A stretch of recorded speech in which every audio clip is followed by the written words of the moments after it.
Hello everyone. इस session में हम लोग जो कॉन्स्टिट्यूएंट असेंबली का जो मेकिंग है, उसका जो फॉर्मेशन है और जो कॉन्स्टिट्यूशन ऑफ इंडिया का जो मेकिंग है उसको कंप्लीट करेंगे। इसमें जितना भी पीवाईक्यू पहले आया हुआ है वो भी साथ में कवर होते जाएगा। तो चलिए स्टार्ट करते हैं। पहला क्वेश्चन है, constitution day of India is celebrated on constitution day in the sense संविधान सभा। संविधान सॉरी संविधान सभा संविधान दिवस सॉरी संविधान दिवस जो है ये किस दिन मनाया जाता है? तो ये 26 नवंबर को मनाया जाता है हर साल। और ये जो है ये आपका ये बीपीएससी का जो एग्जाम हुआ था 2020 या 16 2016 में, जो 60 से 62nd वाला जो बीपीएससी का जो एग्जाम हुआ था उसमें ये क्वेश्चन पूछा गया था, संविधान दिवस किस दिन मनाया गया था। तो संविधान दिवस हो गया 26 नवंबर। अच्छा, इससे कुछ रिलेटेड फैक्ट है, तो इसका आंसर हो जाएगा 26 नवंबर को मनाया जाता है। और ये जो है ये आपका 2015 से स्टार्ट हुआ है ये कॉन्सेप्ट संविधान दिवस मनाने का। और ये जो है ये इस तरह का जो नोटिफिकेशन है कि 26 नवंबर को संविधान दिवस मनाना है, ये ministry of social justice and empowerment. ठीक है, तो भारत का संविधान दिवस 26 नवंबर को मनाया जाता है। फिर नेक्स्ट है, the constitution of India is celebrate, ये लंबा क्वेश्चन है तो इसको अच्छा से देखते हैं। The constitution day is celebrated on 26 November every year to promote constitutional values among the citizens. हाँ, ये स्टेटमेंट ठीक है। On 26 November 1949, the Constituent Assembly of India set up a drafting committee under the chairmanship of Dr. B.R. Ambedkar to prepare a draft Constitution of India। नहीं, ऐसा नहीं है, ये गलत है। ये जो ये जो ड्राफ्टिंग कमेटी जो एस्टेब्लिश किया गया था, ये किया गया था 29 अगस्त 1947 में। ठीक है, 29 अगस्त 1947 में। तो पहला स्टेटमेंट तो सही है, दूसरा रॉन्ग है। और इसमें क्या था, ये जो ड्राफ्टिंग कमेटी जो बनाया गया था डॉक्टर बी आर अम्बेडकर के अंदर में, तो इसमें टोटल 7 मेंबर्स थे। टोटल इसमें 7 मेंबर्स थे। तो बोथ स्टेटमेंट, ये तो नहीं होगा, बोथ स्टेटमेंट नहीं, ये भी नहीं। हाँ, तो आंसर ये हो जाएगा, statement 1 is correct, statement 2 is wrong. ठीक है, नेक्स्ट है, Indian constitution was adopted by. हाँ, इंडियन कॉन्स्टिट्यूशन जो है इसको किसने अडॉप्ट किया था, ये क्वेश्चन पूछ रहा है। तो इसको कॉन्स्टिट्यूएंट असेंबली ने अडॉप्ट किया था। भारत का जो संविधान है इसको कॉन्स्टिट्यूएंट असेंबली ने अडॉप्ट किया था। वर्ड को ध्यान देना है, अडॉप्ट। अडॉप्ट जो किया गया था ये किया गया था 26 नवंबर 1949। और इनेक्ट किया गया, फाइनली इनेक्ट इसको जो है, इसके प्रोविजंस को जो फाइनली है पावर इनेक्ट किया गया ये 26 जनवरी 1950। ठीक है, ये दो कंफ्यूजन होता है इसमें, ये बहुत इंपॉर्टेंट है। और इसको किसने इनेक्ट किया था? तो भारत का संविधान सभा ने किया था। तो इसका आंसर हो जाएगा ए। नेक्स्ट है, the constitution of India was enacted on इतना बाय द कॉन्स्टिट्यूएंट असेंबली। ठीक है, इसको किसने इनेक्ट किया था? तो संविधान सभा ने इनेक्ट किया था। ठीक है, तो इसका आंसर हो गया संविधान सभा। नेक्स्ट है, the constitution of India was adopted and enacted. Adopted and sorry, ये यहाँ पे एक वर्ड है, यहाँ पे ये सॉरी इनेक्टेड नहीं, सॉरी इन्फोर्स्ड। इन्फोर्स्ड मतलब ये फोर्स में कब से आया, इन्फोर्स कब हुआ? तो ये हुआ 26 जनवरी 1950 में। ठीक है, तो ये अडॉप्ट और इनेक्ट अपनाया गया और लागू किया गया किस दिन? तो इसको 26 नवंबर 1949। तो आंसर इसका हो जाएगा C. B R Ambedkar was elected to the constituent assembly from। हाँ, तो बी आर अम्बेडकर संविधान सभा के लिए कहाँ से चुने गए थे? ये बहुत इंपॉर्टेंट क्वेश्चन है। ठीक है, बहुत बहुत इंपॉर्टेंट क्वेश्चन है ये। यूपीपीसीएस का जो एआरओ का एग्जाम हुआ था, सॉरी यूपीपीसीएस का जो एआरओ का एग्जाम हुआ था उसमें क्वेश्चन ये आ चुका है कि बी आर अम्बेडकर जो है उनको जो कॉन्स्टिट्यूएंट असेंबली में चुना गया वो कहाँ से चुने गए थे? तो वो चुने गए थे बॉम्बे प्रेसिडेंसी से। ठीक है, तो इससे रिलेटेड कुछ कुछ फैक्ट है, इसको पहले देख लेते हैं। सबसे पहले जब वो 1946 में चुने गए फर्स्ट टाइम, तो वो ईस्ट बंगाल से चुने गए थे। वो ईस्ट बंगाल से चुने गए थे। लेकिन पार्टीशन के बाद ये ईस्ट बंगाल वाला जो पार्ट है ये तो चला गया पाकिस्तान में। तो फिर वो 1940 जब वो पार्टीशन के बाद वो फिर बॉम्बे प्रेसिडेंसी से जो पूना वाला जो रीजन है, ठीक है, जो पूना वाला जो रीजन है वहां पर बॉम्बे प्रेसिडेंसी से वो चुने गए। और इन वहां पर ओरिजिनली जो थे वो थे एम आर जयकर। उन्होंने अपना सीट छोड़ दिया था किसके लिए, तो बी आर अम्बेडकर के लिए। एम आर जयकर ने अपना सीट छोड़ा बी आर अम्बेडकर के लिए और फिर finally B R Ambedkar Bombay presidency से चुने गए। ठीक है, और ये जो एम आर जयकर जो थे ये किससे थे, तो कांग्रेस पार्टी से थे, ये कांग्रेस पार्टी से थे। तो नेक्स्ट है year of birth and death of B R Ambedkar. अच्छा, बी आर अम्बेडकर का बर्थ और death, doctor B R Ambedkar का जन्म और मृत्यु। जन्म जो है ये इनका जन्म हुआ था 1891 में और इनका मृत्यु जो हुआ है ये 1956 में। ठीक है, इनका जन्म जो हुआ था ये मऊ में हुआ था, जो कि एमपी में है, मध्य प्रदेश में मऊ एक जगह है वहां पे हुआ था 1891 में। और इनका जो डेथ हुआ था ये न्यू दिल्ली में हुआ था, सॉरी दिल्ली में, उस समय तो दिल्ली ही था, न्यू दिल्ली नहीं था, सॉरी। तो ये दिल्ली में उस समय इनका डेथ हुआ था 1956 में। तो इसका आंसर हो जाएगा बी। नेक्स्ट है the discussion The discussion in the third round table conference eventually led to the passing of government of India act. हाँ, तो ये तो स्टेटमेंट सही है कि जो थर्ड राउंड टेबल कॉन्फ्रेंस हुआ जो ये 1932 में जो खत्म हुआ, इसी इसी का आउटपुट था, इसी का रिजल्ट था गवर्नमेंट ऑफ इंडिया एक्ट 1935। ये स्टेटमेंट सही है। The Government of India Act 1935 provided for the establishment of an All India Federation to be based on union of provinces of British India and princely states। तो ये statement कहना, हाँ ये भी सही है, क्योंकि यहाँ पे देखिए ये वर्ड यूज किया गया है ऑल इंडिया फेडरेशन, ये स्टेटमेंट भी सही है। और ब्रिटिश इंडिया और उसमें प्रिंसली स्टेट्स दोनों शामिल होंगे, इस तरह का प्रोविजन था। हालांकि ये कभी इन्फोर्स नहीं हो पाया, ये कभी लागू नहीं हो पाया, लेकिन ये प्रोविजन था गवर्नमेंट ऑफ इंडिया एक्ट 1935 में। तो दोनों स्टेटमेंट इसमें क्या है, सही है। ठीक है, हिंदी में तीसरे गोलमेज सम्मेलन में चर्चाओं के परिणाम स्वरूप अंततः भारत शासन अधिनियम 1935 पारित हुआ, तो सही है। भारत शासन अधिनियम 1935 ने ब्रिटिश भारत के प्रांतों और रियासतों के संघ पर आधारित एक अखिल भारतीय संघ ऑल इंडिया फेडरेशन की स्थापना का प्रावधान किया था। ये स्टेटमेंट बिल्कुल सही है। ठीक है, अगर इंग्लिश में स्टेटमेंट समझ ना आए, मतलब कंफ्यूजिंग लगे, तो एक बार हिंदी पढ़ने से थोड़ा आसान हो जाता है। चलिए नेक्स्ट है The Constitution of India provides for all necessities of the country. It is known और कॉल्ड एज एडॉप्टेड कॉन्स्टिट्यूशन। हाँ, तो ये तो दोनों स्टेटमेंट ठीक है। एडॉप्टेड कॉन्स्टिट्यूशन तो इसको ही बोला ही जाता है एडॉप्टेड या बोरोड कॉन्स्टिट्यूशन, मतलब बोरोड कॉन्स्टिट्यूशन अपनाया गया है या उधार में लिया गया है, इस तरह का बोला जाता है। तो दोनों स्टेटमेंट सही है। तो भारत का संविधान देश की सभी आवश्यकताओं का प्रावधान करता है, तो ये बिल्कुल करता है, और इसे अपनाया गया संविधान के रूप में जाना जाता है, तो ये भी सही है। तो A and R both are true and R is correct explanation. अच्छा, यहाँ पे देख लीजिए, बोरोड कॉन्स्टिट्यूशन है इसलिए ये अपनाया गया है, बोरोड कॉन्स्टिट्यूशन है इसलिए ये सभी नेसेसिटीज को फुलफिल कर रहा है, ये स्टेटमेंट कहना गलत है, तो ये तो नहीं हो। ठीक है, A and R both are true but R is not the correct explanation of A. हाँ, ये होगा। ठीक है, दोनों स्टेटमेंट अपने अपने जगह में ट्रू है, लेकिन ये जो सेकंड स्टेटमेंट है ये फर्स्ट को जस्टिफाई नहीं कर रहा है। ठीक है, नेक्स्ट है deferment of adult franchise for 15 years was advocated in constituent assembly by। संविधान सभा में 15 वर्षों के लिए वयस्क मताधिकार को स्थगित करने की वकालत किसने की थी? अच्छा, तो ये थे मौलाना आजाद।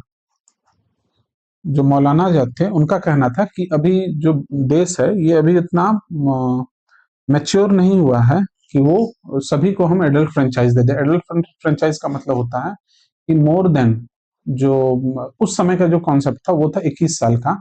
तो जो 21 साल से जो बड़ा जिनका भी जो 21 से ज्यादा एज के थे उन सभी को वोटिंग राइट्स देना। इसी कॉन्सेप्ट को बोला जाता है एडल्ट फ्रेंचाइज। सभी को इररिस्पेक्टिव ऑफ जेंडर और जेंडर या फिर प्रॉपर्टी ओनर, तो इससे कोई मतलब नहीं था, सभी को एडल्ट फ्रेंचाइज सभी को देने का बात था। ठीक है, तो जो मौलाना आजाद थे उनका कहना था कि इस ये जो कॉन्सेप्ट है इसको 15 साल, सॉरी हाँ 15 साल टाल दिया जाए, इस तरह ये कहना था मौलाना आजाद का। लेकिन जो राजेंद्र प्रसाद और जवाहरलाल नेहरू थे उनका कहना था नहीं, ये अभी समय आ गया है और इसलिए फिर तुरंत ही एडल्ट फ्रेंचाइज लागू कर दिया गया। तो इसका आंसर हो जाएगा सी।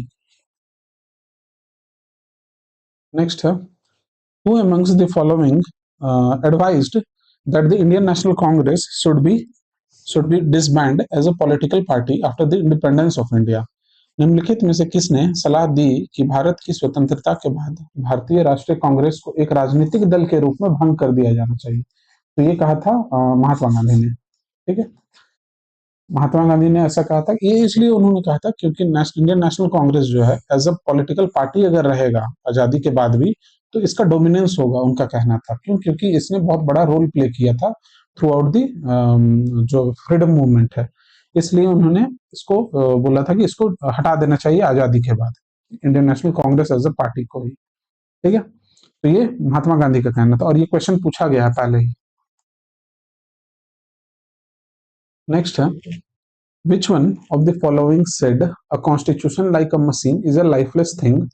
It acquires life because of the men who control it, and India needs today nothing more than a set of honest men who will have the interest of the country before them. अच्छा, ये एक बार हिंदी पढ़ लेते हैं, थोड़ा आसान होगा।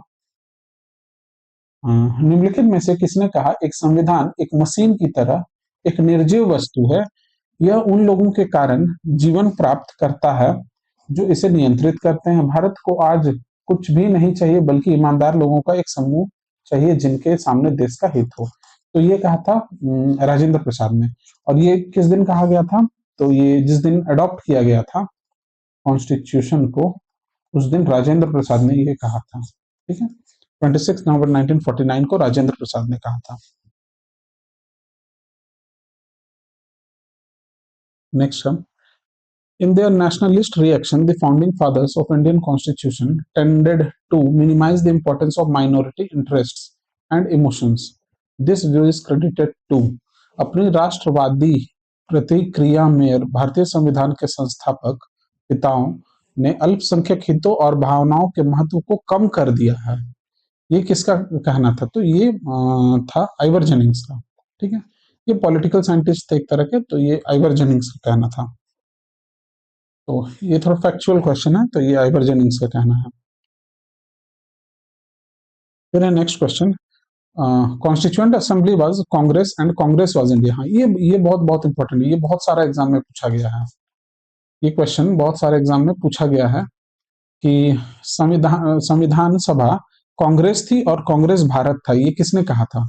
तो ये कहा था, हाँ, ग्रैनविले ऑस्टिन ने। ग्रैनविल ऑस्टिन, ये कहाँ के थे? तो ये ब्रिटेन के थे। ठीक है, ब्रिटेन के पॉलिटिकल एक्सपर्ट थे। ठीक है, ये बहुत इंपॉर्टेंट है ये स्टेटमेंट, पहला चीज। और इनको पद्मश्री भी दिया गया है, ये भी बहुत इंपॉर्टेंट है। ग्रैनविल ऑस्टिन को इंडियन गवर्नमेंट ने पद्मश्री भी दिया है। ठीक है, और ये जो स्टेटमेंट है ये इन्होंने अपने बुक में लिखा था, उस बुक का नाम था the Indian constitution. The Indian constitution. ठीक है, ये बहुत इंपॉर्टेंट है ये स्टेटमेंट। नेक्स्ट है, how many women members were then in the Indian constituent assembly? ये क्वेश्चन पूछा गया एक बार बीपीएससी। तो भारतीय संविधान सभा में कितनी महिला सदस्य थी? तो ये टोटल महिला सदस्य उसमें टोटल 15 थी। ठीक है, टोटल 15 महिला सदस्य थी। जैसे उसमें मेन थी, जैसे मेन क्या, सभी तो मेन ही थी, लेकिन जैसे विजय लक्ष्मी पंडित, कुछ कुछ का नाम याद रखने से, जैसे आंसर लिखने में, मेंस में जब आप आंसर लिखिएगा, यूपीएससी में भी एक बार क्वेश्चन पूछा गया है कि जो इंडिया का फ्रीडम स्ट्रगल है उसमें जो वुमेन का कंट्रीब्यूशन है, मेंस का ये क्वेश्चन है। ठीक है, पेपर 1 में, तो उसमें आप इस तरह का एग्जांपल सॉर्ट कर सकते हैं। जैसे उनमें कौन कौन थे? तो विजय लक्ष्मी पंडित, ये जो थे विजय लक्ष्मी पंडित, ये जवाहरलाल नेहरू की बहन थी। ठीक है, उनकी सिस्टर थी। फिर थे सुचिता कृपलानी, सुचिता कृपलानी, ठीक है। फिर थी जैसे राजअमृत कौर, राजकुमारी अमृत कौर। इस तरह से कुछ कुछ फीमेल का नाम याद रखना है जो कि इंडियन कॉन्स्टिट्यूंट असेंबली की पार्ट थी, ठीक है। और टोटल उसमें 15 वुमेन थी उसकी पार्ट। तो नेक्स्ट हो गया, who among the following was the chairman of the Union Constitution Committee? Union Constitution Committee of the Constituent Assembly। तो जब यूनियन पूछेगा तो इसका आंसर हो जाएगा जवाहरलाल नेहरू, ठीक है। और यहीं पर अगर प्रोविंशियल होता, ठीक है, प्रोविंशियल, तो उसका आंसर हो जाता सरदार पटेल, ठीक है, सरदार पटेल। प्रोविंशियल का सरदार पटेल थे और जो यूनियन था उसका जवाहरलाल नेहरू, ठीक है। हाँ, ये देखिए क्वेश्चन है, who was the chairman of the provincial constitution committee of the constituent assembly? तो इसका आंसर हो जाएगा सरदार पटेल। भारतीय संविधान सभा की प्रांतीय संविधान समिति का अध्यक्ष थे Sardar Patel. The chairman of drafting committee of Indian constituent assembly was? भारतीय संविधान सभा की प्रारूप समिति, प्रारूप समिति का इसका काम क्या था कि कॉन्स्टिट्यूशन बनाना, इंडिया के लिए कॉन्स्टिट्यूशन को ड्राफ्ट करना, ठीक है, इंडिया का कॉन्स्टिट्यूशन को ड्राफ्ट करना इनका काम था। तो इसके अध्यक्ष कौन थे? चेयरमैन थे डॉक्टर बी आर अम्बेडकर, ठीक है। अच्छा, इससे रिलेटेड कुछ कुछ फैक्ट, ये बहुत इंपॉर्टेंट है ये, क्योंकि ये बहुत सारे एग्जाम में पूछा जाता है और बीइंग अ सिटीजन ऐसे हम लोगों को ये चीज जानना भी चाहिए कि ये जो, क्योंकि इंपॉर्टेंस जो है ये इंडियन कॉन्स्टिट्यूशन का है, ठीक है। तो जो इंडियन कॉन्स्टिट्यूशन का जो ड्राफ्टिंग जो कमिटी था उसमें टोटल 7 मेंबर्स थे। तो उनमें जो मेन जो 7 मेंबर्स थी, ये बहुत सारे एग्जाम में अभी जो लास्ट जो बीपीएससी ली थी उसमें भी पूछा गया है और जो अभी एईडीओ का एग्जाम हुआ था उसमें भी पूछा गया था ये क्वेश्चन। तो उसमें जो मेंबर थे वो थे अलादी कृष्ण स्वामी, ठीक है, अलादी कृष्ण स्वामी अय्यर। फिर थे एन गोपाल स्वामी, एन गोपाला स्वामी, ठीक है। फिर थे के एम मुंशी, के एम मुंशी। और के एम मुंशी एकमात्र मेंबर थे जो कि कांग्रेस पार्टी से थे, ये क्वेश्चन भी पूछा गया है, ठीक है। के एम मुंशी एकमात्र थे जो कि कांग्रेस पार्टी से थे। फिर नेक्स्ट है मोहम्मद सदाउल्ला, मोहम्मद सदाउल्ला। फिर थे बी एल मित्र या बी एल मित्तर, ठीक है। और लास्ट थे डीपी खैतन, डीपी खैतन। अच्छा, अब ये हो गया एक फैक्ट। फिर इसमें एक और चीज है, हाँ, जैसे बीएल मित्र जो था इनका डेथ के बाद, इनके डेथ के बाद जो इनके जगह में जो आए वो थे एन माधव राव, एन माधव राव। और डीपी खैतान का जो डेथ हो गया उनके बाद थे टीटी कृष्णमाचारी, टीटी कृष्णमाचारी। ये बहुत इंपॉर्टेंट है, इसमें देखिए एक ही क्वेश्चन में बहुत सारा फैक्ट आ गया, ठीक है। पहला कि ड्राफ्टिंग कमेटी के कौन थे चेयरमैन? तो B R Ambedkar. Total member कितने थे? तो 7। उसमें से कांग्रेस पार्टी का कौन था?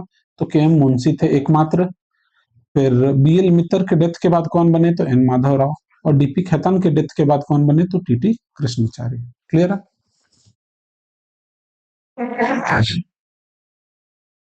नेक्स्ट है, who was the chairman of advisory committee on fundamental rights and minorities constituted by the constituent assembly? तो संविधान सभा द्वारा गठित मौलिक अधिकार और अल्पसंख्यकों पर सलाहकार समिति का अध्यक्ष कौन था? तो इसका जो थे ये थे सरदार पटेल, ठीक है। फंडामेंटल राइट बोलेगा तो सरदार पटेल थे। फिर एक और ये तो था कमिटी, अगर सब कमिटी बोलता फंडामेंटल राइट्स पर, अगर सब कमिटी बोलता फंडामेंटल राइट्स पर सब कमिटी, अगर क्वेश्चन पूछा जाएगा, इस 2 कमिटी बनाया गया था। एक के चेयरमैन थे जेबी कृपलानी और एक और कमिटी था फंडामेंटल राइट सब कमिटी, ठीक है, उसके चेयर थे H C Mukherjee, H C Mukherjee, ठीक है। Next question, The drafting committee of Constituent Assembly under Dr. B.R. Ambedkar had how many members? हाँ, had how many other members? अच्छा, यहाँ ध्यान देना है, ये वर्ड है how many other members। Doctor B R Ambedkar की अध्यक्षता में संविधान सभा की प्रारूप समिति में कितने अन्य सदस्य थे? तो टोटल 7 सदस्य थे, लेकिन बी आर अम्बेडकर को छोड़ देना होगा यहाँ पर क्योंकि अन्य वर्ड यूज किया है, तो आंसर इसका क्या हो जाएगा? 6। 6 अन्य सदस्य थे, ठीक है। नेक्स्ट है, who among the following were the members of the drafting committee of the constitution? देखिए आ गया। तो अभी जैसे हम लोग बात की, एन गोपाल स्वामी थे, जवाहरलाल नेहरू तो नहीं थे, अलादी कृष्ण स्वामी अय्यर थे और सरदार पटेल नहीं थे। तो 1 और 3, 1 3 4 नहीं, ये नहीं, 1 3 ये। नेक्स्ट क्वेश्चन है, who among the following was not a member of the drafting committee of the constitution? तो अभी हम लोग देखे ड्राफ्टिंग कमिटी में टोटल 7 थे, 7 लोग थे। तो निम्नलिखित में से कौन संविधान की प्रारूप समिति का सदस्य नहीं था? तो मोहम्मद सदाउल्लाह थे, के मुंशी थे, ए के अय्यर, ए के अय्यर का पूरा नाम है अलादी कृष्ण स्वामी अय्यर, तो ये तो थे। तो आंसर हो जाएगा डी, ठीक है, जवाहरलाल नेहरू नहीं थे।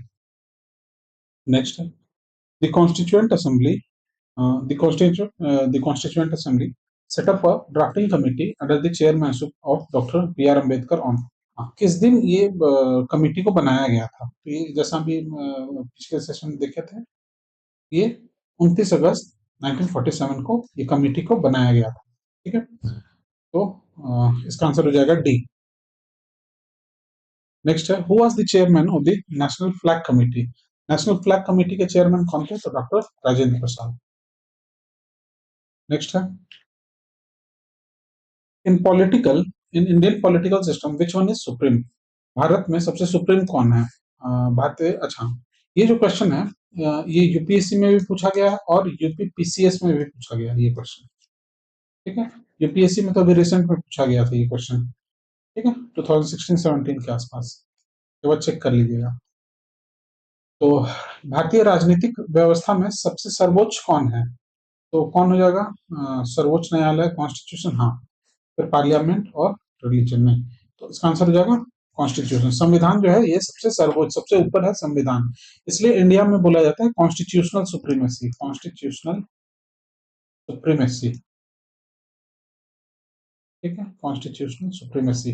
जबकि इंडिया में है कॉन्स्टिट्यूशनल सुप्रीमेसी, जबकि यूएस में है judicial supremacy, judicial supremacy, clear है।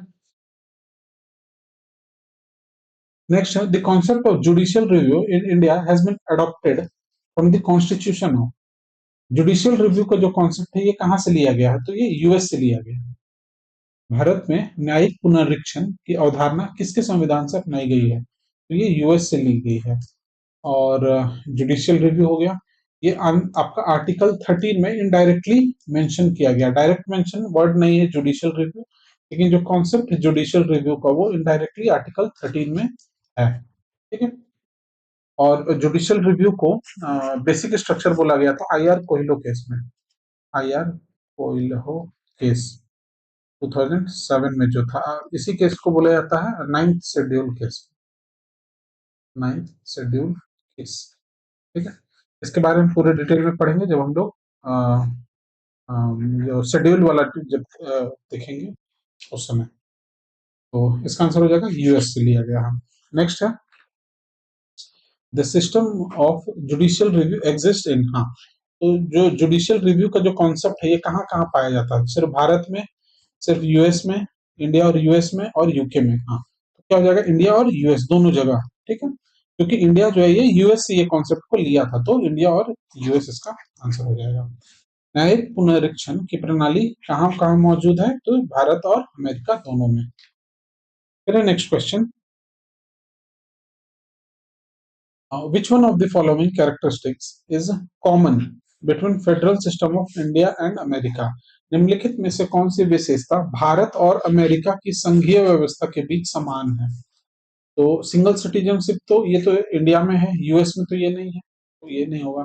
Three list of the constitution, तो three list of the constitution, अच्छा एक ये हो गया। फिर judicial sorry dual judicial system, तो डुअल जुडिशियल सिस्टम ये तो नहीं है, ये नहीं है, ये इंडिया में है, ठीक है। इंडिया में जो है ये इंटीग्रेटेड और इंडिपेंडेंट जुडिशियरी है, लेकिन यूएस में ऐसा नहीं है, तो ये भी नहीं होगा। फिर है थ्री सिस्टम ऑफ कॉन्स्टिट्यूशन, संविधान में तीन सूचियां, इस तरह का कॉन्सेप्ट यूएस में नहीं है, ठीक है, यूएस में ये कॉन्सेप्ट नहीं है। सॉरी, डी ऑप्शन है a federal supreme court for interpretation of the constitution. हाँ, ये है सही, ठीक है, ये दोनों जगह है, इंडिया और यूएस दोनों में, तो आंसर इसका डी होगा। नेक्स्ट है the feature of federal system of Indian constitution is inspired by the constitution of. ये जो फेडरलिज्म का जो कॉन्सेप्ट लिया गया है इंडियन कॉन्स्टिट्यूशन में, ये कहाँ से लिया गया है? भारतीय संविधान की संघीय व्यवस्था की विशेषता किसके संविधान से प्रभावित है? तो ये इसका आंसर हो जाएगा कनाडा, ठीक है, कनाडा से लिया गया है। सिमिलरली यूके से क्या क्या लिया गया है? तो यहाँ से लिया गया parliamentary form of government, question में ये सब आता है, पार्लियामेंट्री फॉर्म ऑफ गवर्नमेंट, ठीक है।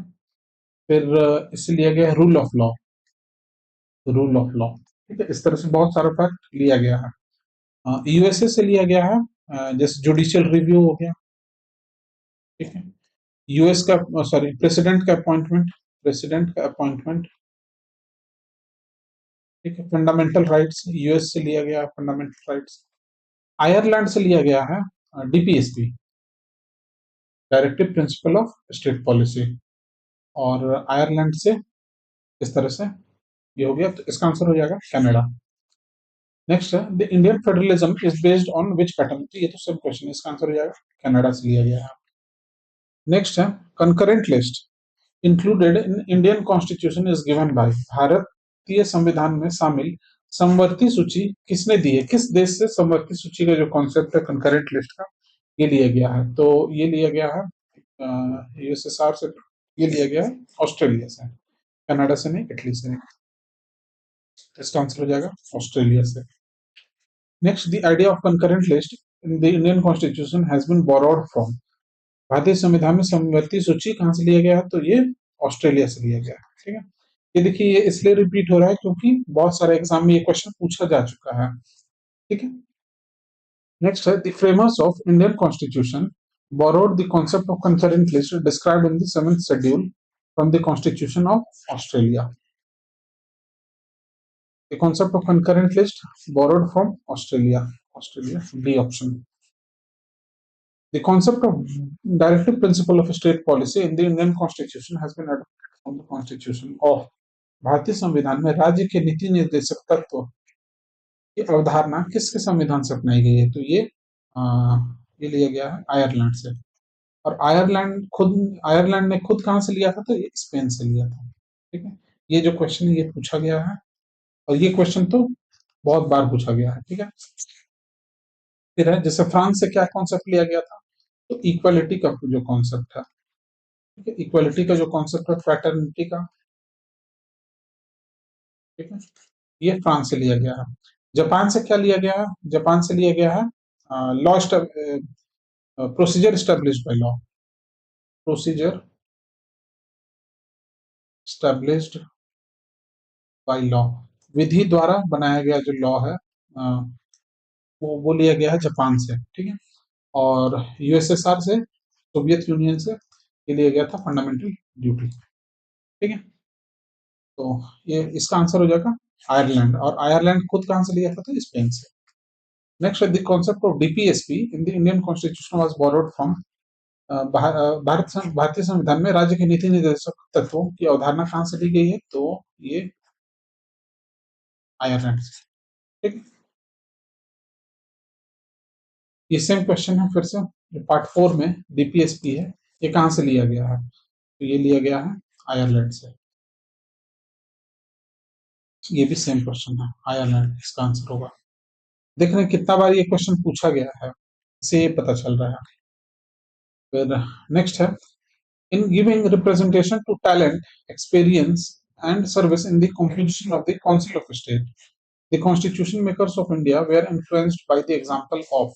ये काउंसिल ऑफ स्टेट का मतलब हो गया राज्यसभा, ये राज्यसभा का बात कर रहा है, ठीक है। राज्यों की परिषद की संरचना में प्रतिभा, अनुभव और सेवा को प्रतिनिधित्व देने की में भारत में के संविधान निर्माता किसके उदाहरण से प्रभावित थे? तो ये जो कॉन्सेप्ट लिया गया है, ये कहाँ से लिया गया है? सबसे पहले तो ये समझते हैं कि ये जो नॉमिनेशन, ये जो कॉन्सेप्ट है, राज्यसभा में 12 लोगों का नॉमिनेशन होता है, जो प्रेसिडेंट नॉमिनेट करता है, ठीक है? नॉमिनेट करता है 12 लोगों को राज्यसभा में। उनका जो वो जो लिया जाता है, ये जो नॉमिनेशन का जो प्रोसेस है राज्यसभा में, ये कहाँ से लिया गया है, ये क्वेश्चन पूछ रहा है, ठीक है? ये कहाँ से लिया जाता है, ये क्वेश्चन पूछ रहा है। तो ये लिया गया है, ये आयरलैंड से लिया गया है, ठीक है? तो ये समझने के लिए कि आयरलैंड से एक तो लिया गया है DPSP, directive principle of state policy, और nomination procedure in Rajya Sabha, nomination procedure in Rajya Sabha, ठीक है?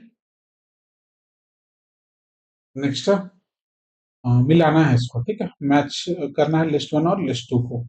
तो फंडामेंटल राइट, ये बोरो कहाँ से किया गया, ये है क्वेश्चन। तो फंडामेंटल राइट कहाँ से लिया गया? तो ये यूएस से लिया गया है। पार्लियामेंट्री सिस्टम कहाँ से? तो ये ब्रिटेन से लिया गया है, यूके से। इमरजेंसी प्रोविजन जो है ये जर्मनी से लिया गया है, और directive principle of state policy जो है ये आयरलैंड से लिया गया है, ठीक है? नेक्स्ट है, which one of the following is not correctly matched? Provision और सोर्सेज, निम्नलिखित में कौन सा सही ढंग से मेल नहीं खाता है? तो फंडामेंटल राइट्स जो है यूएस से लिया गया, ये सही है।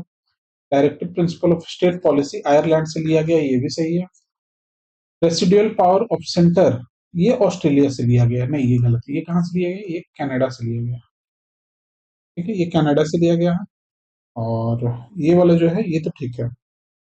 ये इमरजेंसी पावर जो है जर्मनी से लिया गया, एक्सेप्ट, एक्सेप्ट जो है फाइनेंशियल इमरजेंसी, फाइनेंशियल इमरजेंसी को छोड़कर जो बाकी जो है आर्टिकल 352 में जो कॉन्सेप्ट है नेशनल इमरजेंसी, और आर्टिकल 356 जो प्रेसिडेंट रूल का जो कॉन्सेप्ट है, ये कहाँ से लिया गया? तो जर्मनी से लिया गया, और फाइनेंशियल इमरजेंसी को छोड़कर, फाइनेंशियल इमरजेंसी आर्टिकल 360 में, क्लियर?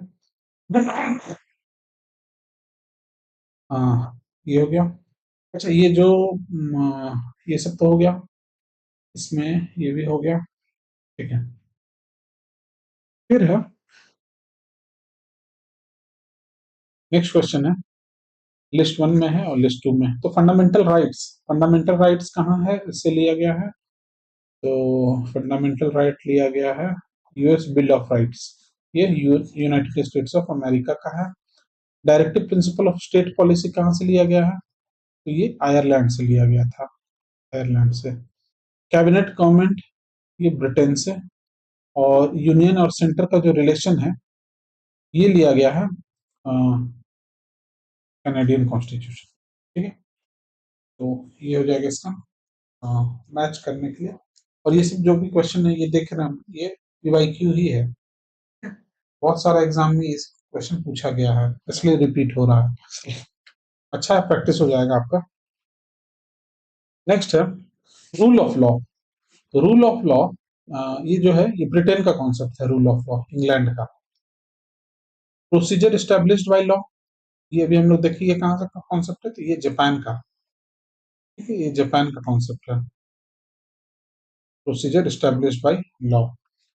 फिर है reserving of bill by governor for president's consideration, ये लिया गया है कनाडा से, ये कनाडा से लिया गया है, ये जापान। और कंकरेंट लिस्ट का जो कॉन्सेप्ट है ये ऑस्ट्रेलिया का, ठीक है? अच्छा, यहाँ पे ये जो प्रोसीजर एस्टेब्लिश्ड बाय लॉ है, इसी का इसी को और ब्रॉड किया गया, और इसी को एक्सपैंड किया गया, ब्रॉड किया गया, और एक कॉन्सेप्ट है ड्यू प्रोसेस ऑफ लॉ, ठीक है? ड्यू प्रोसेस ऑफ लॉ, ये है यूनाइटेड स्टेट्स ऑफ अमेरिका का कॉन्सेप्ट, ठीक है? और इंडिया में ये जो कॉन्सेप्ट है प्रोसीजर एस्टेब्लिश्ड बाय लॉ को बहुत सारा केसेस में ड्यू प्रोसेस ऑफ लॉ की तरफ, इसको इस पे हम लोग डिटेल में बात करेंगे जब हम लोग फंडामेंटल राइट्स देखेंगे, उसका ये कॉन्सेप्ट है मेन। तो ये जो कॉन्सेप्ट है ड्यू प्रोसेस ऑफ लॉ, इसको फर्स्ट टाइम इंडिया में जो मेनका गांधी केस था, मेनका गांधी, तो मेनका गांधी केस था 1978 में, उसमें पहली बार यूज किया गया था ड्यू प्रोसेस ऑफ लॉ। इसमें राइट टू फ्लाई अब्रॉड का जो कॉन्सेप्ट था, राइट टू फ्लाई अब्रॉड, देश से बाहर जाने का जो कॉन्सेप्ट था, उसके तहत ड्यू प्रोसेस ऑफ लॉ को इंडिया में स्टार्ट किया गया कॉन्सेप्ट। ठीक, तो नेक्स्ट है directive principles of state policy. ये कहाँ से लिया गया है? तो ये लिया गया है आयरलैंड से। फंडामेंटल राइट्स यूएस से। कंकरेंट लिस्ट जो है ये ऑस्ट्रेलिया। और India as a union of states with greater power to the union, ये कनाडा से लिया गया। ये कनाडा से, ठीक है, यहाँ पे कनाडा। फिर तो इसका आंसर क्या होना चाहिए? ए का है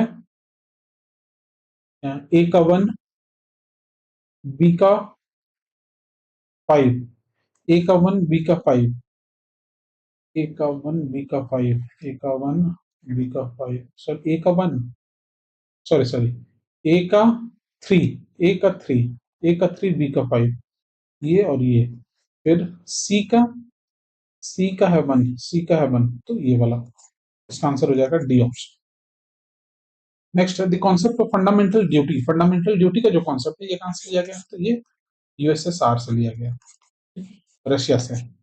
तो मौलिक कर्तव्यों की अवधारणा जो है ये यूएसएसआर से लिया गया है। और ये जो है ये पार्ट 4 ए में है, ठीक है, आर्टिकल 36 से 51 तक। और ये स्वरण सिंह कमेटी, स्वरण सिंह, ये सब सारा फैक्ट है। और ये सारा रिलेटेड है फंडामेंटल ड्यूटी से। टोटल 11 ड्यूटीज है, शुरू में 10 था, एक और ऐड किया गया। तो स्वरण सिंह कमेटी, और ये जो स्वरण स्वरण सिंह कमेटी है, अ, ये है इससे सारे रिलेटेड फंडामेंटल ड्यूटी।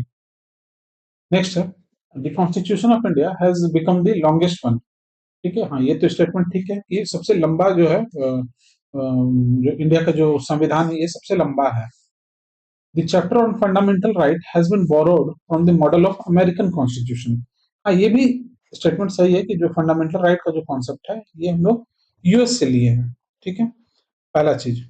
लेकिन अब यहाँ पर ये जो स्टेटमेंट है इसको समझना, और ये यूपीपीसीएस में क्वेश्चन पूछा गया, यूपीपीसीएस में ये क्वेश्चन ये बोल रहा है the constitution of India has been become the longest one और फंडामेंटल राइट, लेकिन ये जो स्टेटमेंट है इसको जस्टिफाई तो नहीं कर रहा है। ठीक है, इसको जस्टिफाई ये स्टेटमेंट नहीं कर रहा है, तो इसका आंसर क्या होगा? एक्सप्लेनेशन नहीं, ये तो नहीं होगा। हाँ ये होगा। ये दोनों स्टेटमेंट सही है, लेकिन आर जो है ये ए को एक्सप्लेन नहीं कर रहा है। ठीक है, क्वेश्चन है the constitution of India is divided into, जो इंडिया का जो कॉन्स्टिट्यूशन है ये कितने पार्ट में डिवाइडेड है? तो ऐसे तो ओरिजिनली जो इंडिया का जो कॉन्स्टिट्यूशन था इसमें 22 पार्ट था, लेकिन अब ये बढ़कर हो गया है 24 पार्ट। तो ये क्वेश्चन है यहाँ पे एग्जैक्टली अगर कुछ भी नहीं लिखा है तो ये जो ये अभी के कॉन्टेक्स्ट में इसको यूज करेंगे कि अभी जो है 24 पार्ट्स में। अगर यहाँ पे लिखा हुआ रहता ओरिजिनली कितना पार्ट था तो ये था 22 पार्ट। ठीक है, नेक्स्ट है which part of our constitution envisages a three-tier system of panchayat. हमारे संविधान का कौन सा भाग पंचायतों की त्रिस्तरीय प्रणाली की कल्पना करता है? तो जो पंचायती राज इंस्टीट्यूशन जो है ये पार्ट 9 में है। ठीक है, पार्ट 9 में है, तो इसका आंसर क्या हो जाएगा? ये भाग 9। ठीक है, क्योंकि पार्ट 9 में है पंचायती राज इंस्टीट्यूशंस, फिर है पार्ट 9 ए में, 9 ए में है यूएलबीज, अर्बन लोकल बॉडीज, जिसको म्यूनिसिपैलिटीज भी बोले, म्यूनिसिपैलिटीज। और पार्ट 9 बी में है कोऑपरेटिव सोसाइटीज। नहीं नहीं इसमें नहीं है, हाँ ठीक है, कोऑपरेटिव सोसाइटीज। ठीक है, ये बहुत सारे एग्जाम में पूछा जाता है और ये कंफ्यूजिंग है बहुत। ठीक है, पार्ट 9, 9 ए और 9 बी, तो इसका आंसर हो जाएगा पार्ट 9। नेक्स्ट है इंडियन कॉन्स्टिट्यूशन कॉन्सिस्ट ऑफ, भारतीय संविधान में कितना क्या शामिल है? तो 300 आर्टिकल है, 350 अनुच्छेद है, मोर देन 400 और 500, तो इसका आंसर हो जाएगा मोर देन 400। ठीक है, अभी मोर देन अबाउट 448 आर्टिकल्स के अराउंड अभी है। ठीक है, तो इसका आंसर हो जाएगा ये। और जब बना था इंडियन कॉन्स्टिट्यूशन तो उस समय ओरिजिनली 395 आर्टिकल्स थे। ठीक है, 395 आर्टिकल्स थे, 22 पार्ट्स था, और 8 शेड्यूल थे, 8 शेड्यूल थे। अभी अभी एट प्रेजेंट क्या है, मोर देन 400 आर्टिकल्स है, 24 पार्ट्स है और 12 शेड्यूल है, 12 शेड्यूल हो गए हैं। ठीक है, तो ये हो गया। नेक्स्ट है, there were originally how many articles in the constitution. देखिए इसमें लिखा हुआ अच्छे से कि भारत के संविधान में मूल रूप से कितने अनुच्छेद थे, तो मूल रूप से 395, 395 आर्टिकल्स थे। ठीक है, how many part articles and schedules were there in original Indian constitution. आगे वही सेम क्वेश्चन है कि कितने पार्ट थे, तो पार्ट था टोटल, ओरिजिनल कॉन्स्टिट्यूशन के बारे में पूछ रहा है, तो टोटल पार्ट जो था शुरू में ये था 22 पार्ट, आर्टिकल था 395 और शेड्यूल जो था ये था 8, तो 22 395 और 8, 22 395 और ऑप्शन ए। नेक्स्ट है, the concept of fundamental right in the Indian constitution has been adopted from. Fundamental right का जो कॉन्स्टिट्यूशन जो कॉन्सेप्ट है ये कहां से लिया गया है, तो ये भी हम लोग देखें यूनाइटेड स्टेट्स ऑफ अमेरिका। ठीक है, संयुक्त राज्य अमेरिका से लिया गया है। फिर है next, the tradition of written constitution. लिखा हुआ कॉन्स्टिट्यूशन का जो कॉन्सेप्ट है रिटन कॉन्स्टिट्यूशन, लिखित संविधान की परंपरा कहां से ली गई है, तो ये ली गई है अमेरिका से, ठीक है, यूएस से। और ब्रिटेन में लिखा हुआ नहीं है, यहाँ रिटन नहीं है। ठीक है, यहाँ पर का जो कॉन्स्टिट्यूशन है ये रिटन नहीं है, लेकिन अमेरिका में जो कॉन्सेप्ट है ये पहला, विश्व का पहला देश है जहां पे रिटन कॉन्स्टिट्यूशन है। ठीक है, तो ये हो गया अमेरिका इसका answer. Next, the provision of election commission. Election commission in Indian constitution was inspired by which of the country. Bharat संविधान में चुनाव आयोग का प्रावधान किस देश से प्रेरित था, तो आयरलैंड से नहीं था, यूके से नहीं था, यूएस से भी नहीं था। हाँ, तो आंसर क्या हो जाएगा, नॉन ऑफ दी अबव। ये किसी से नहीं लिया गया है। ठीक है, ये इंडिपेंडेंट कॉन्सेप्ट है। और इलेक्शन कमीशन जो है आर्टिकल 324 में है। ठीक है, नेक्स्ट है, विच article of the Indian constitution provides for all India services. निम्नलिखित में से कौन सा अनुच्छेद भारतीय संविधान का अखिल भारतीय सेवाओं के लिए प्रावधान करता है, ऑल इंडिया सर्विस। तो यह आर्टिकल 312। ठीक है, आर्टिकल 312 में है। और नया ऑल इंडिया सर्विस बनाने के लिए राज्यसभा में, राज्यसभा का 2/3 मेजोरिटी चाहिए। Two third majority. और ये कहाँ लिखा हुआ है, तो ये आर्टिकल 269 में लिखा हुआ है। ठीक है, ये सब बहुत इंपॉर्टेंट है, ये क्वेश्चन पूछा गया है बहुत बार। Next, total number of schedules in the constitution. Constitution में टोटल कितना शेड्यूल है, एज ऑफ नाउ अभी है 12 शेड्यूल, ओरिजिनली था 8। ठीक है, तो यहाँ ओरिजिनली वर्ड यूज नहीं किया गया था, इसका आंसर हो जाएगा 12 शेड्यूल है। नेक्स्ट है, भारत संविधान में अनुसूची, तो टोटल 12 अनुसूची है अभी। भारतीय संविधान की कौन सी अनुसूची राज्यों के नाम और उनके क्षेत्रों को निर्दिष्ट करती है, which schedule of Indian constitution list the name of states and specifies their territory. तो ये फर्स्ट शेड्यूल में है लिखा हुआ। ठीक है, टोटल इसमें 12 शेड्यूल है। फर्स्ट शेड्यूल में नाम लिखा गया है इंडिया और उसका जो टेरिटरी है उसका। सेकंड शेड्यूल में है allowances and emoluments, emoluments of officials of India.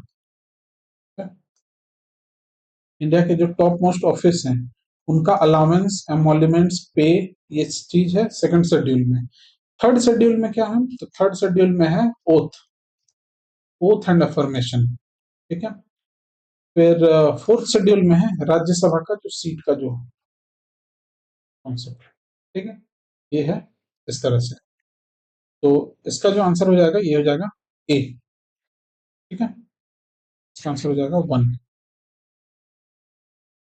Next, fourth schedule of Indian constitution deals with, भारतीय संविधान की चौथी अनुसूची, चौथी अनुसूची में है allocation of seat for the council of states. ठीक है, ये पॉलिटिकल डिफेक्शन, जिसको एंटी डिफेक्शन लॉ बोला जाता है, एंटी डिफेक्शन लॉ, ये है 10th शेड्यूल में, ये है 10th शेड्यूल में। और 10th शेड्यूल में ये कब जोड़ा गया था, तो ये 52nd कॉन्स्टिट्यूशन अमेंडमेंट एक्ट 1985 में जोड़ा गया है। और ये हो गया एक फैक्ट। एक फैक्ट और है इससे रिलेटेड कि इस समय ये जो जोड़ा गया था, इस समय प्राइम मिनिस्टर कौन थे, तो ये थे राजीव गांधी। ठीक है, राजीव गांधी थे। ये क्वेश्चन शायद अभी रिसेंट कोई एक एग्जाम हुआ था, उसमें पूछा गया था ये क्वेश्चन। ठीक है,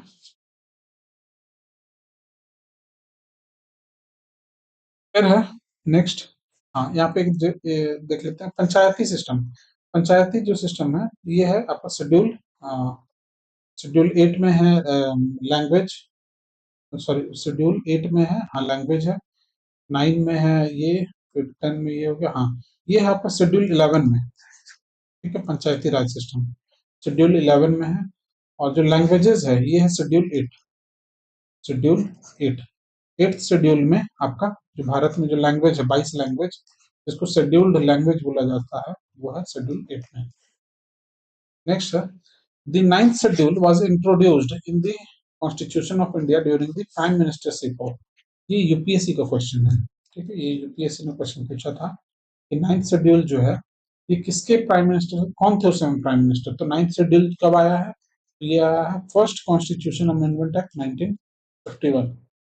अब आप यहाँ से डिसाइड कर सकते हैं कि इसके 1951 में कौन थे इंडिया के प्राइम मिनिस्टर। तो वो थे जवाहरलाल नेहरू। ठीक है, 9th शेड्यूल। और 9th शेड्यूल क्या चीज से रिलेटेड है, तो ये लैंड रिफॉर्म्स। ठीक है, लैंड रिफॉर्म्स।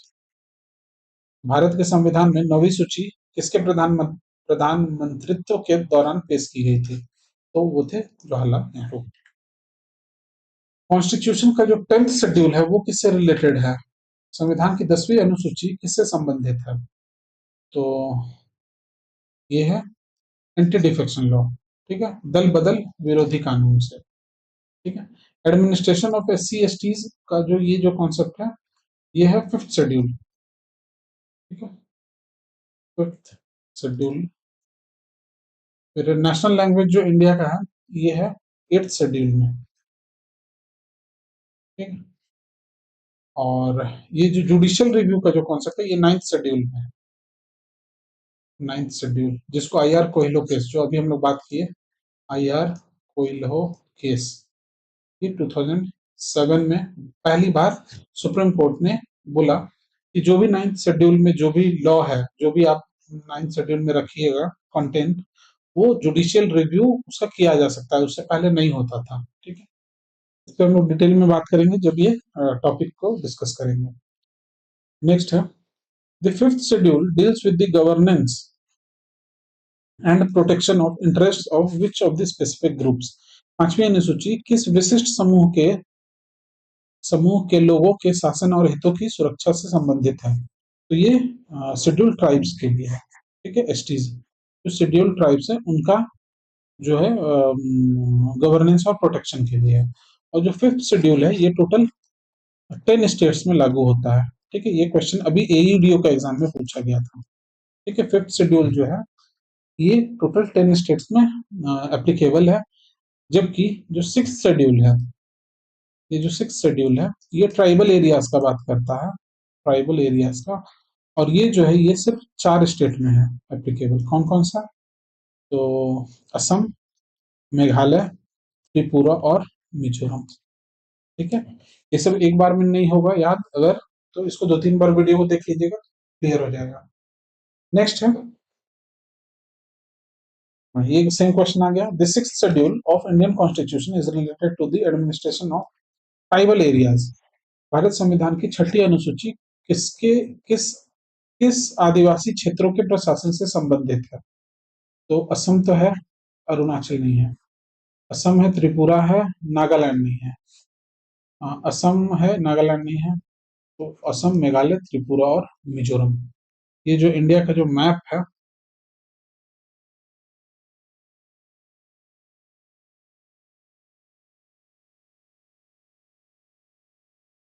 ठीक है, तो यहाँ पे आ जाता है असम, उसके ठीक नीचे है मेघालय। ठीक है, फिर है यहाँ पे त्रिपुरा, यहाँ पे इस तरह से है त्रिपुरा, और उसी के ठीक नीचे है मिजोरम। तो ये जो 4 स्टेट है नॉर्थ ईस्ट स्टेट्स, यहीं पर सिर्फ 6th शेड्यूल एप्लीकेबल है। नेक्स्ट है the provision of 3 legislative lists is found in which schedule of the constitution. जो थ्री लेजिस्लेटिव लिस्ट बोल रहा है, संविधान के निम्नलिखित अनुसूची में तीन विधायी सूची। अच्छा, ये बात कर रहा है सेपरेशन ऑफ पावर्स का, मतलब यूनियन लिस्ट, स्टेट लिस्ट और कंकरेंट लिस्ट। ये कहाँ पे लिखा हुआ है, ये पूछ रहा है क्वेश्चन। तो ये जो सेपरेशन का जो कॉन्सेप्ट है, ये 7th शेड्यूल में है, ठीक है, 7वीं अनुसूची में है, 7th शेड्यूल में। नेक्स्ट है, under constitution of India economic planning. Economic planning कहाँ का है? इकोनॉमिक प्लानिंग जो है, ये स्टेट लिस्ट में तो नहीं है, यूनियन में भी नहीं है, ये कंकरेंट लिस्ट में, ठीक है। ये क्वेश्चन इंपॉर्टेंट है। इकोनॉमिक प्लानिंग कहाँ पे है? तो ये कंकरेंट लिस्ट में है, और ये जो क्वेश्चन है, ये जेपीएससी का क्वेश्चन है, ठीक है, जेपीएससी क्वेश्चन पूछा था ये। क्लियर है? नेक्स्ट है, which of the following is the subject of concurrent list. समवर्ती सूची का विषय इनमें से कौन है? तो पुलिस तो नहीं है, पुलिस स्टेट का सब्जेक्ट है, ठीक है, स्टेट लिस्ट में है। क्रिमिनल मैटर्स, ये कंकरेंट लिस्ट में है, ये इसमें है, कंकरेंट लिस्ट का पार्ट है। और रेडियो टेलीविजन जो है, ये यूनियन लिस्ट में आता है, ये यूनियन लिस्ट में आता है। और फॉरेन अफेयर्स भी यूनियन लिस्ट में आता है। तो इस तरह के ये सब सारा फैक्ट है, और ये आता है क्वेश्चन में, ठीक है। नेक्स्ट है, education which was initially a state subject was transferred to the concurrent list by the। तो शिक्षा जो प्रारंभ में एक राज्य विषय था, वो किसके द्वारा समवर्ती सूची में स्थानांतरित किया गया? तो ये 42nd अमेंडमेंट से, तो इसका आंसर हो जाएगा ये सी, 42nd अमेंडमेंट से, जो कि 1976 में हुआ था। और 42nd अमेंडमेंट में टोटल तीन चीजों को स्टेट लिस्ट से, राज्य की सूची से, इसको समवर्ती सूची में, कंकरेंट लिस्ट में ले जाया गया। वो तीन चीज क्या था? सबसे पहला था एजुकेशन, जो शिक्षा का जो कॉन्सेप्ट है। दूसरा फॉरेस्ट, जो जंगल का कॉन्सेप्ट है। और तीसरा था आपका वाइल्ड लाइफ, ठीक है, वाइल्ड लाइफ प्रोटेक्शन का जो कॉन्सेप्ट है ये। तो ये तीन चीजों को 42nd कॉन्स्टिट्यूशन अमेंडमेंट से स्टेट लिस्ट से कंकरेंट लिस्ट में ट्रांसफर कर दिया गया, ठीक है। नेक्स्ट है, बाय विच अमेंडमेंट फॉरेस्ट, देखिए ये सेम क्वेश्चन आ गया कि फॉरेस्ट को ट्रांसफर किया गया स्टेट लिस्ट से कॉन्करेंट लिस्ट में किस संशोधन द्वारा? तो ये 42nd, ये आंसर हो जाएगा इसका बी। नेक्स्ट है, which one of the following is not included in the union list of the constitution of India. निम्नलिखित में से कौन सा भारतीय संविधान की संघ सूची में शामिल नहीं है? तो संघ सूची में डिफेंस, तो इंडिया का डिफेंस जो है संघ सूची का है, फॉरेन अफेयर्स भी है, रेलवे भी है, एग्रीकल्चर नहीं है। एग्रीकल्चर जो है ये स्टेट लिस्ट का पावर है, स्टेट लिस्ट। नेक्स्ट है, which of the following is in the state list. State list में कौन है? तो Indian railway police, corporation tax, census. ये सेंसस तो आपका यूनियन का पावर है, ठीक है, यूनियन लिस्ट के अंदर में आता है ये। इकोनॉमिक एंड सोशल प्लानिंग, ये आपका कंकरेंट लिस्ट में आता है, कंकरेंट लिस्ट में। कॉरपोरेशन टैक्स जो है ये यूनियन लिस्ट का है। तो बच गया रेलवे पुलिस। अब इसको यहाँ पे एक बहुत बहुत बहुत कंफ्यूजिंग चीज है, रेलवे अगर बोलेगा, ठीक है, भारतीय रेलवे अगर वर्ड यूज होगा, तो ये है यूनियन लिस्ट में, ठीक है, यूनियन लिस्ट का पार्ट है। वेयर एज रेलवे पुलिस जब वर्ड यूज होगा, रेलवे पुलिस, रेलवे पुलिस, तो रेलवे पुलिस जो है ये स्टेट लिस्ट का पार्ट है, स्टेट लिस्ट का सब्जेक्ट है। अच्छा, एक चीज और है कि यूनियन लिस्ट में टोटल 97 सब्जेक्ट्स था, वेयर एज स्टेट लिस्ट में, स्टेट लिस्ट में 66 सब्जेक्ट्स था, ठीक है। और कंकरेंट लिस्ट में टोटल 47 सब्जेक्ट्स था, ठीक है। और ये जो क्वेश्चन है ये बीपीएससी में पूछा हुआ है, ठीक है। कितना सब्जेक्ट्स था यूनियन, स्टेट और कंकरेंट लिस्ट में? नेक्स्ट है, in which list of the Indian constitution the panchayati raj subject is included. तो पंचायती राज जो है स्टेट लिस्ट का पार्ट है, ठीक है, राज्य सूची का पार्ट है। भारतीय संविधान की किस सूची में पंचायती राज विषय शामिल किया गया? तो ये राज्य सूची में। Next, marriage, divorce and adoption are an entry in the seventh schedule under. विवाह, तलाक और गोद लेना संविधान की सातवीं सूची अनुसूची में किसके अंतर्गत है? तो ये है कंकरेंट लिस्ट, समवर्ती सूची। ठीक है, समवर्ती सूची के अंदर में ये आता है। नेक्स्ट है land reforms. Land reforms comes under the subject of भूमि सुधार। निम्नलिखित में से विषयों किस सम का है? तो भूमि सुधार जो है ये स्टेट का पार्ट है। कहाँ है? हाँ, यहाँ पे है। ये है राज्य सूची का पार्ट है। ठीक है। Next, which schedule of the constitution contains provisions regarding anti defection law. Anti defection law जो है ये 10th शेड्यूल में मेंशन है। तो दूसरी नहीं, पांचवी नहीं, आठवीं नहीं, 10वीं, 10वीं अनुसूची। भारत के संविधान की निम्नलिखित में से किस अनुसूची में दल बदल कानून? तो यह है 10वीं अनुसूची में, और ये 1985 में लाया गया था, 52वां संविधान संशोधन। Next, in a particular area, if a particular area is brought under fifth schedule, which statement best reflects the consequence? यदि किसी विशेष क्षेत्र को पांचवी अनुसूची के तहत लाया जाता है तो कौन सा कथन इसके परिणाम को सबसे अच्छी तरह दर्शाता है? तो इसका आंसर क्या हो जाएगा? ये हो जाएगा prevent transfer of tribal land to non tribal. हाँ, यही होगा। ठीक है। लोकल सर्व गवर्नमेंट नहीं, कन्वर्ट टू यूनियन नहीं, डिक्लेयर स्पेशल कैटेगरी नहीं। और ये जो क्वेश्चन है ये एईडीओ में पूछा गया है क्वेश्चन, अभी जो रिसेंट बीपीएससी का एग्जाम हुआ था एईडीओ का। तो आदिवासी भूमि को गैर आदिवासी को हस्तांतरण करने से रोका जाएगा अगर वो फिफ्थ शेड्यूल के पार्ट में है। फिर नेक्स्ट है the provision of fifth and sixth schedule in the constitution are made to. ये protect the interest of schedule tribes. Schedule tribe जो ट्राइबल पॉपुलेशन है उनके इंटरेस्ट को प्रोटेक्ट करने के लिए पांचवी और छठी अनुसूची का प्रावधान किया गया है। तो आंसर हो जाएगा A. Next, the provision of sixth schedule of the constitution does not apply to which state. संविधान की छठी अनुसूची छठी अनुसूची के प्रावधान किस राज्य में लागू नहीं होते हैं? तो जैसे अभी हम लोग बात किए कि जो छठी अनुसूची है कहाँ कहाँ होगा, तो असम में होगा, मेघालय में होगा, त्रिपुरा में होगा और मिजोरम में होगा। असम में तो होगा, मेघालय में भी होगा, त्रिपुरा में भी होगा, मणिपुर में नहीं होगा, ये मिजोरम में होगा। इसका आंसर हो जाएगा D. Next, prevention of cruelty to animals is listed in which list of the Indian constitution. तो ये आपका कंकरेंट लिस्ट में है। ठीक है, वाइल्ड लाइफ प्रोटेक्शन से रिलेटेड है, इसलिए ये कंकरेंट लिस्ट समवर्ती सूची का पार्ट है। पशुओं के प्रति क्रूरता की रोकथाम भारतीय संविधान की सातवीं सूची समवर्ती सूची में है। नेक्स्ट है under which article of Indian constitution there is provision for the high courts for union territory.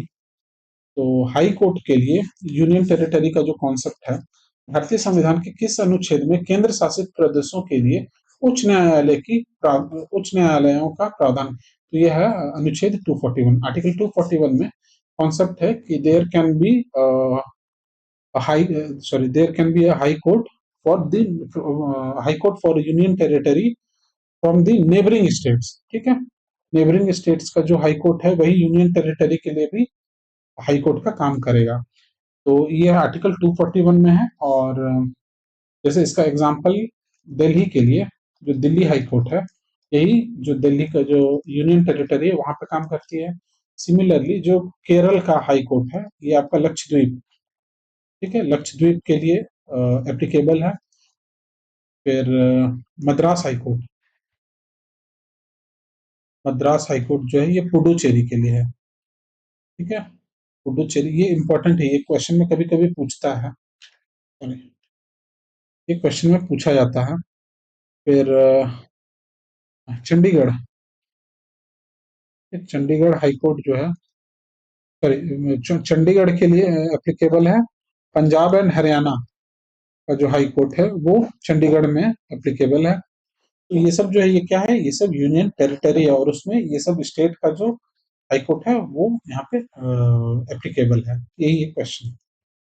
Next है, under which schedule can the transfer of tribal land to private parties for mining be declared null and void. ठीक है, तो ये fifth schedule में अगर कोई भी, जैसे क्वेश्चन है, भारत का संविधान की किस अनुसूची के तहत खनन के लिए आदिवासी भूमि का निजी पक्षों को हस्तांतरित शून्य घोषित किया जा सकता है? तो ये पांचवी, क्योंकि कोई भी पार्ट या कोई भी स्टेट या कोई भी स्टेट का पार्ट अगर फिफ्थ शेड्यूल में चला जाएगा तो वहां पर जो भी माइनिंग का काम होगा, माइनर या मेजर, वो बिना ग्राम सभा के परमिशन के नहीं हो सकता है। और ये जो क्वेश्चन है ये बहुत सारे एग्जाम में पूछा गया है। नेक्स्ट है कोयलो केस, ये तो अभी हम लोग बात किए। Coelho case related to which schedule? तो ये नाइन्थ शेड्यूल। और कोयलो केस को नाइन्थ शेड्यूल केस भी बोला जाता है, नाइन्थ शेड्यूल केस। और ये 2007 में है। ठीक है, तो नाइन्थ शेड्यूल का है ये। ठीक है, 9वीं अनुसूची से संबंधित है। Special provision regarding financial bill is given under वित्तीय विधेयकों वित्तीय विधेयकों वित्तीय विधेयकों के संबंध में विशेष प्रावधान दिया गया है। कहां पर दिया गया है? तो ये दिया गया है आर्टिकल 117 में। फाइनेंशियल बिल जो है ये रिलेटेड है आर्टिकल 117, अनुच्छेद 117। फिर next question, no bill imposing tax can be introduced in the legislature except on the recommendation of the president. This is covered under। कर लगाने वाले कोई भी विधेयक राष्ट्रपति की सिफारिश के बिना विधानमंडल में पेश नहीं किया जा सकता। ये कहाँ लिखा हुआ? तो ये आर्टिकल 117 में है। ठीक है, अनुच्छेद 117 में है ये चीज लिखा हुआ। तो आगे इतना ही रहने देते हैं, फिर हम लोग नेक्स्ट सेशन में इसको कंटिन्यू करेंगे। अगर आपको कंटेंट अच्छा लगा हो तो वीडियो को लाइक कीजिए और चैनल को सब्सक्राइब कीजिए। Thank you.